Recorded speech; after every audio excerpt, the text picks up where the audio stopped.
Hello दोस्तों। आज हम लोग बात करेंगे कि झारखंड में जो सरकार के द्वारा और उनके तमाम विभागों के द्वारा जिस तरह से जो शिक्षक पोस्टेड हैं और शिक्षक बनने की जो चेष्टा रखते हैं, उनके खिलाफ़ कैसे षड्यंत्र रचा जा रहा है, उनको कैसे गुमराह किया जा रहा है। तो आज हम लोग उसके बारे में बात करेंगे। सबसे पहली बात, कुछ दिन पहले सरकार के द्वारा एक नोटिस जारी होता है जिसमें से ये लिखा जाता है कि नई शिक्षा नीति के तहत हम टीजीटी और पीजीटी के पोस्ट को हम इसको ख़त्म कर रहे हैं और उसके जगह पे माध्यमिक आचार्य का पद हम लोग नियुक्त करते हैं।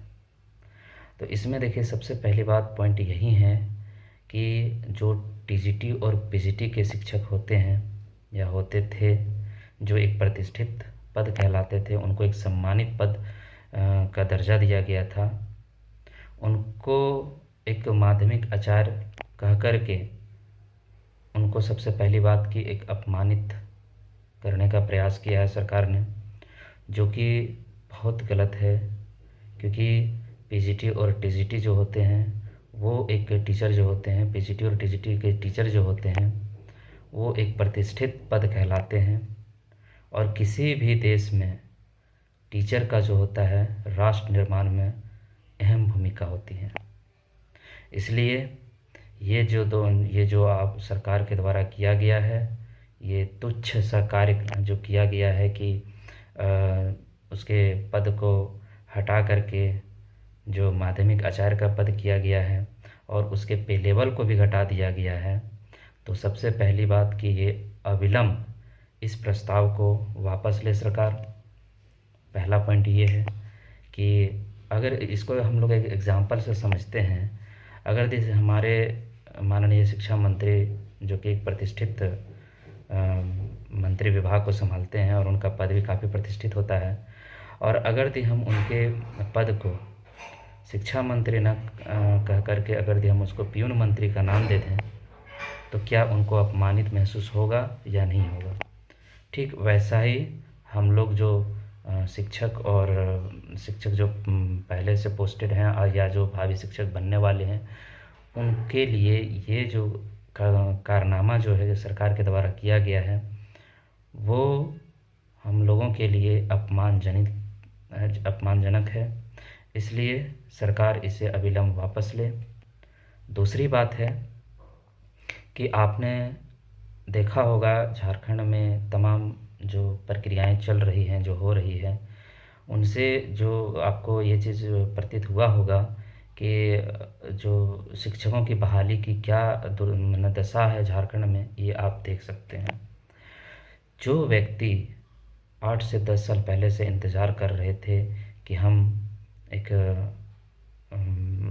प्रतिष्ठित टीचर बन कर के अपने समाज को, अपने देश को, अपने राज्य को एक बेहतर दिशा में ले जाने का प्रयास करेंगे, उनके लिए जो है कहीं कोई जगह नहीं छोड़ा गया है। क्योंकि एक वैकेंसी आता है टीजीटी का, जो कि ट्रेंड ग्रेजुएट टीचर कहलाते हैं, वो 2016 में आती है और उनमें कुछ त्रुटियां के कारण से वो मामला कोर्ट में चला जाता है, जो अभी तक कोर्ट में प्रक्रियाधीन है, और वो जो है 8 से 9 साल बीत चुका है।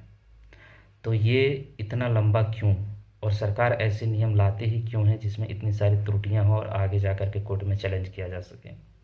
तो पहली बात कि सरकार जो है ऐसे त्रुटियों को हटा करके ही उसमें संशोधित करके अच्छे से उसके नियम को अपने नोटिफिकेशन में रख के उसके बाद उनको प्रस्तावित करें।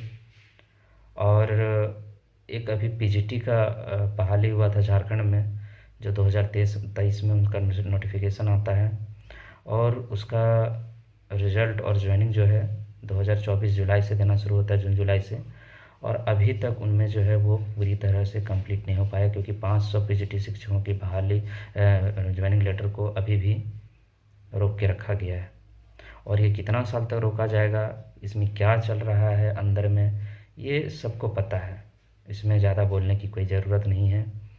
क्योंकि अगर आपका सिस्टम जो है, अगर फेयर तरीके से सब कुछ करना चाहते हैं, तो रिज़ल्ट जब एग्ज़ाम एक बार हुआ, वन टाइम में हुआ, तो रिजल्ट भी सबका एक टाइम होना चाहिए और ज्वाइनिंग भी सबका एक समय पर होना चाहिए। तो आप ऐसा दुर्व्यवहार क्यों कर रहे हैं कि कुछ शिक्षकों की नियुक्ति को आप पहले दे देते हैं, फिर कुछ शिक्षकों की नियुक्ति बाद में देते हैं और फिर कुछ शिक्षकों को पद को आप रिजर्व रख लेते हैं। तो ये कहीं न कहीं गलत है, ये अन्याय है।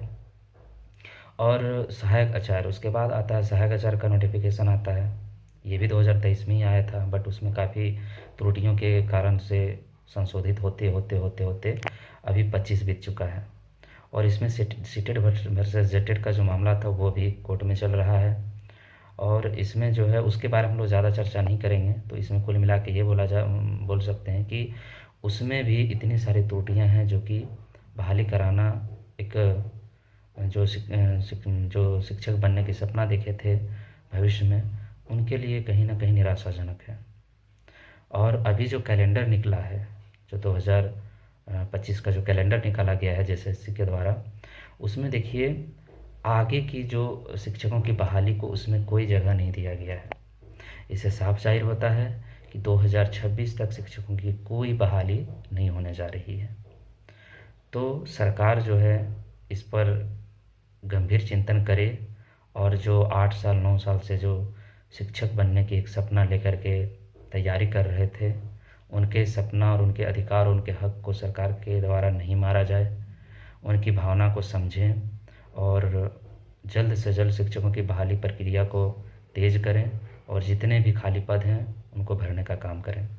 क्योंकि एक तरफ सरकार कहती है कि हम शिक्षा व्यवस्था को दुरुस्त करेंगे, तो शिक्षा व्यवस्था कैसे दुरुस्त होंगी? अगर स्कूलों में अच्छे शिक्षक ही नहीं होंगे तो शिक्षा व्यवस्था दुरुस्त कैसे किया जाएगा? आप ही बताइए। दूसरी बात है कि जो शिक्षा मंत्री और उनके जो सिस्टम हैं उनके द्वारा ही डेटा निकलता है कि कई सारे स्कूल हैं जो एक टीचर के द्वारा स्कूल चलाया जा रहा है। ये उन्हीं का डाटा है। और अभी कुछ दिन पहले 2-4 दिन पहले ही शिक्षा मंत्री के द्वारा और उनके विभाग के द्वारा जो है एक नोटिस जारी करते हैं, उसमें बोलते हैं कि हम 8900 जो टीजीटी के और पीजीटी के जो पद हैं उसको हम समाप्त करते हैं, मतलब सरेंडर करते हैं। तो ये बताइए, जहाँ पे और वो उनका क्या कारण देते हैं कि उन स्कूलों में बच्चे नहीं हैं। तो क्या शिक्षा मंत्री जिन स्कूलों में, सरकारी स्कूलों में जिस जगह पे बच्चे नहीं हैं, क्या वहाँ के आसपास के जगहों को उन्हें भ्रमण किया जहाँ पे प्राइवेट स्कूल भी चल रहा होगा? ऐसा तो नहीं है कि उस जगह पे प्राइवेट स्कूल नहीं चल रहा होगा। तो सरकार जो है वहाँ के सरकारी स्कूलों के साथ साथ वहाँ के आसपास के प्राइवेट स्कूलों का भी निरीक्षण करे और देखे कि प्राइवेट स्कूल में बच्चे हैं या नहीं हैं। अगर प्राइवेट स्कूल में बच्चे हैं तो क्यों हैं? उस सरकारी स्कूल में बच्चे क्यों नहीं जा रहे हैं? क्योंकि वहाँ पे अच्छे शिक्षक और जो फैसिलिटीज़ होना चाहिए एक स्कूल में, वो आप नहीं दे पा रहे हैं। आपकी सरकार विफल हो जा रही है वहाँ पे। इसीलिए उस स्कूल में, सरकारी स्कूल में बच्चे नहीं जा रहे हैं और प्राइवेट में आसपास के स्कूलों में जा रही हैं। सरकार का एनईपी जो है, शिक्षा नीति जो कहता है, उसमें कहता है 13:1 का रेशियो होना चाहिए, मतलब 30 बच्चे पे एक टीचर होना चाहिए। और प्राइवेट स्कूल में देखिए कि जहाँ पे 65-70 इस तरह के बच्चों पर एक टीचर रहता है।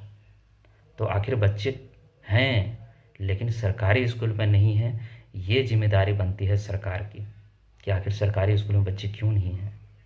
आप पद को सरेंडर कर रहे हैं, आप बच्चे की फैसिलिटीज़ को, उनके हक को, उनके अधिकार को आप मार रहे हैं। तो बताइए आखिर वो कैसे सफल होगा? तो कहीं ना कहीं ये गलत है, ये अन्याय है।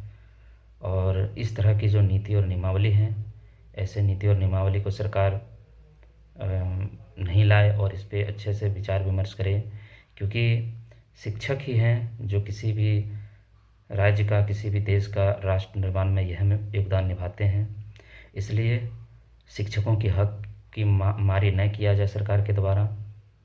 और शिक्षकों की बहाली और पद इतने खाली हैं, इतने खाली हैं कि सरकार इस पर ध्यान अगर दे ना, तो आधा बेरोज़गारी, जो पढ़ने वाले छात्र हैं, आधा बेरोज़गारी तो शिक्षकों के द्वारा ही कम किया जा सकता है। लेकिन सरकार इन सब चीज़ों को, शिक्षक बहाली को आज से नहीं कई सालों से राजनीति करते आए हैं। और इन्हीं राजनीति के कारण से आज स्कूलों की जो व्यवस्था है वो एकदम चरमराया हुआ है। तो इसीलिए सरकार से मेरी अपील है कि शिक्षकों की बहाली की प्रक्रिया को पूरा करने के लिए पहल करे, कठोर पहल करे और सभी विभागों को आदेश दे, या शिक्षा विभाग जो भी उनके सिस्टम में जो भी चीज़ें हैं, अधिकारी हैं, शिक्षा मंत्री हैं, चाहे जो भी हैं, उनको तुरंत से तुरंत आदेश दे और शिक्षकों की बहाली प्रक्रिया को तेज़ करें। क्योंकि शिक्षक रहेंगे स्कूल में, तभी स्कूल जो है वो सुदृढ़ हो पाएगा। आप कहते हैं कि हम दिल्ली की शिक्षक की तरह यहाँ पे हम लोग स्कूल कॉलेजेस को दुरुस्त करेंगे। तो दिल्ली का आप सिर्फ वहाँ का बारे में जान लेने से नहीं होगा, आपको उसको ज़मीन स्तर पर अध्ययन करके, जान के और इम्प्लीमेंट करना होगा। तभी जा कर के आप उनका कंपैरिजन झारखंड से कर सकते हैं। तो सरकार से ये अपील है, ये 2-3 चीज़ें जो त्रुटियाँ हैं कि शिक्षक बहाली प्रक्रिया को सबसे पहले एकदम तेज़ करें। जैसे इसका एग्ज़ाम्पल आप बिहार में देख सकते हैं। और ऐसी कोई भी नियम में परिवर्तन नहीं करें जो जो जनता है, जो शिक्षक बनने की सपना लेकर के आए हैं तैयारी करने के लिए, उनको कोर्ट में चैलेंज हो या उनके अधिकारों को मारा जाए, उनके खिलाफ हो, ऐसा नहीं होना चाहिए। दूसरी बात है कि जो आप 8900 पद को सरेंडर किए हैं, उस पद को उसके आसपास के क्षेत्रों को आप भ्रमण करें। क्या वहाँ पे बच्चे नहीं हैं? बिल्कुल बच्चे। क्या वहाँ के बच्चे पढ़ना नहीं चाहते हैं? बिल्कुल पढ़ना चाहते हैं। लेकिन वो सरकारी स्कूल में क्यों नहीं जाना चाहते हैं? क्योंकि आपकी सरकार विफल है बच्चों को उस स्कूल तक लाने में। तो ये जिम्मेदारी किसकी बनती है? ये जिम्मेदारी सरकार की बनती है। तो ये सब चीज़ें जो हो रही हैं, आप पे लेवल घटा दे रहे हैं, ये सब चीज़ें एकदम बहुत ही अपमानित पद है, अपमानजनित कार्य है। ऐसे कार्य प्रणाली को तुरंत से तुरंत वापस लें और एक जो प्रतिष्ठित पद हुआ करता था पीजीटी और टीजीटी का, उसको वापस लाया जाए। ये माध्यमिक आचार्य इस तरह के पद का नाम दे करके आप अपमानित नहीं करवाएं। तो